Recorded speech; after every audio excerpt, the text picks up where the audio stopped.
Baiklah, Assalamualaikum warahmatullahi wabarakatuh.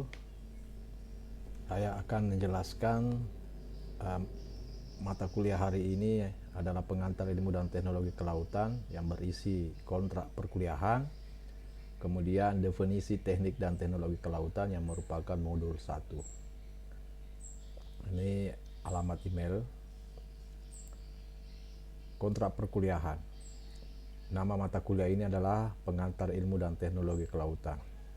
Kode mata kuliah TKL 107. 1 ini artinya semester 1, 7 ini adalah urutan mata kuliah di KRS. MKU 3, 3 ini artinya 3 SKS, mata kuliah umum di Prodi, ya, mata kuliah umum di Prodi. 1 SKS teori, 2 SKS praktek dengan tim pengampu atau pengajar 4 orang. Saya sendiri, kemudian Pak Irwan Gani, Ahmad Ali Fatur, dan Insinyur Widodo Basuki. Disajikan di semester 1, jumlah pertemuan 14 kali. 1 kali pertemuan dalam sepekan itu 1 kali 170 menit. Tempat perkuliahan daring via Zoom. Nah, ini tim pengampu modul. Yang pertama saya sendiri mengampu 2 modul, kemudian Ahmad Ali Fatur, Irwan Gani, dan Widodo. Inilah tim pengampu modul selama mengambil mata kuliah ini.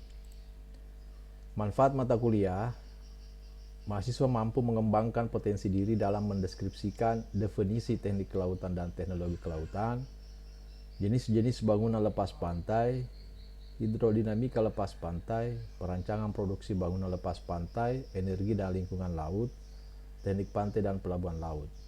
Jadi selain mendeskripsikan tadi poin-poin ini, juga diharapkan mampu menunjang pencapaian profil lulusan dalam bidang rekayasa pantai dan pelabuhan, sehingga dapat menguasai konsep teoritis tentang teknis bangunan pengaman pantai dan pelabuhan. Jadi dalam perkuliahan ini kita mempelajari mengenai definisi teknik kelautan dan teknologi kelautan, mempelajari bangunan lepas pantai, hidrodinamika lepas pantai, perancangan produksi bangunan lepas pantai, energi dan lingkungan laut, serta teknik pantai dan pelabuhan laut. Jadi ada 6 ruang lingkup yang akan kita pelajari.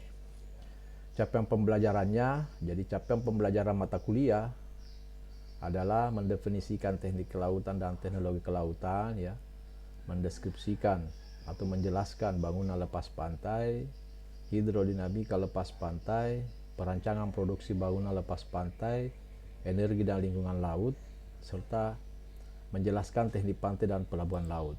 Nah, ini organisasi materi.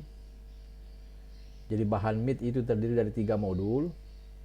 MIT itu ujian tengah semester, bahan final itu 3 modul atau ujian akhir semester.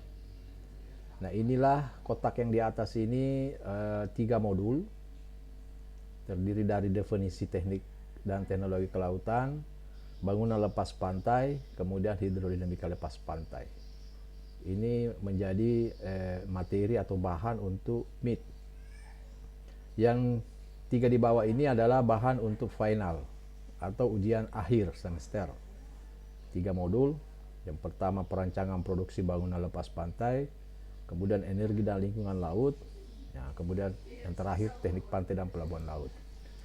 Jadi ini CP atau capaian pembelajaran untuk MIT yang pertemuan 1 sampai ke 7. Jadi capaian pembelajaran ini ada 3. Yang pertama, mahasiswa mampu menjelaskan definisi teknik dan teknologi kelautan. Kemudian yang kedua, menjelaskan bangunan lepas pantai. Yang ketiga, menjelaskan jenis ruang lingkup hidrodinamika lepas pantai. Bahan kajiannya ada 3. Definisi teknik dan teknologi kelautan, kemudian bangunan lepas pantai, dan hidrodinamika lepas pantai. Sub bahan kajiannya ini, ya, menjelaskan pengertian teknik dan teknologi kelautan, mendeskripsikan keahlian bidang teknik dan teknologi kelautan. Begitu seterusnya, ya. Pun juga sama capaian pembelajaran untuk modul yang masuk final, pertemuan 8 sampai 14 juga ada 3. Yang pertama menjelaskan perancangan produksi bangunan lepas pantai, yang kedua menjelaskan energi dan lingkungan laut, ketiga menjelaskan teknik pantai dan pelabuhan laut. Ini bahan kajiannya, kemudian ini sub bahan kajiannya.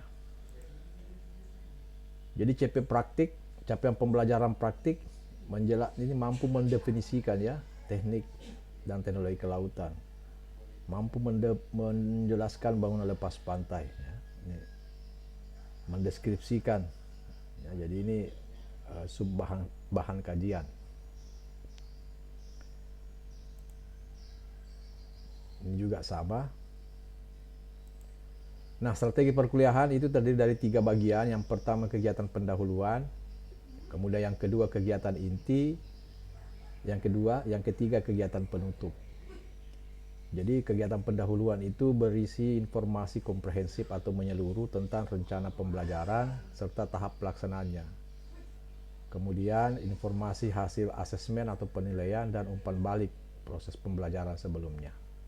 Kegiatan inti itu adalah kegiatan belajar dengan menggunakan beberapa metode agar menjamin tercapainya kemampuan tertentu yang telah dirancang sesuai dengan kurikulum. Kegiatan penutup itu refleksi atau suasana dan capaian pembelajaran, refleksi atas suasana capaian pembelajaran yang telah disediakan serta informasi tahapan pembelajaran berikutnya. Metode pembelajarannya khusus untuk perkuliahan itu kombinasi antara ceramah, diskusi, pembelajaran kolaboratif, dan belajar mandiri. Sementara metode pembelajaran praktik, demonstrasi praktik atau tutorial, diskusi, pembelajaran kolaboratif, dan belajar mandiri. Tugas.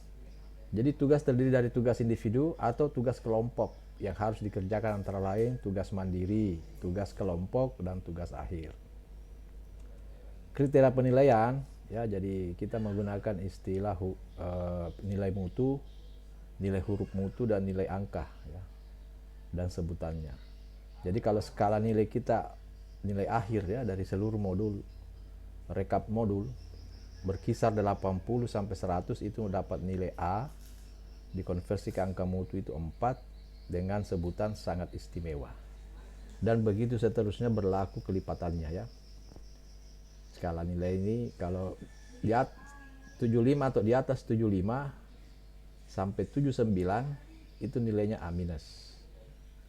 Kalau 70 sampai di atas 70 sampai 74 nilai B. Jadi nilai error itu tidak lulus, itu nilai di bawah 40, baik nilai teori maupun nilai praktek. Nah, aspek-aspek yang dinilai dalam penentuan nilai akhir itu terdiri dari penilaian prestasi setiap mata kuliah atau modul menggunakan gabungan dari komponen teori, praktik, dan sikap. Jadi teori itu UTS dan UAS, ada kuis, ada tugas, ada sikap, ada kehadiran. Kalau praktik itu adalah pretest, keaktifan, post-test, tugas-tugas, dan ujian. Baik ujian lab, kerja bengkel, maupun kerja lapang. Kemudian sikap. Nah, sikap ini berupa kedisiplinan, tata krama, tanggung jawab, yang dikonversi ke kategori 3 kategori. Kategori baik 80-100, kategori sedang 60-79, kategori buruk di bawah 60. Nah, nilai tertimbang penguasaan pengetahuan itu terdiri dari 4 bagian. Jadi yang pertama adalah ujian berkisar 50%, tugas kuis 20, sikap 20, kehadiran 10. Nilai tertimbang keterampilan khusus praktik itu terdiri dari 5, aktivitas, laporan, ujian, sikap, kehadiran. Jadi baik teori maupun praktek itu ada 3 yang sama ya, yaitu sikap, kehadiran, dan ujian. Jadi terkadang juga ada tambahan tugas untuk teori. Jadi 2 ini, sikap dan kehadiran ini yang sering menjadi parameter ya. Jadi cara menentukan nilai ya untuk mata kuliah dengan 3 SKS komposisi, 1 SKS teori dan 2 SKS praktek itu ini 33% didapat dari 1/3 ya, 1/3. 0,67 ini didapat dari 2/3 ya.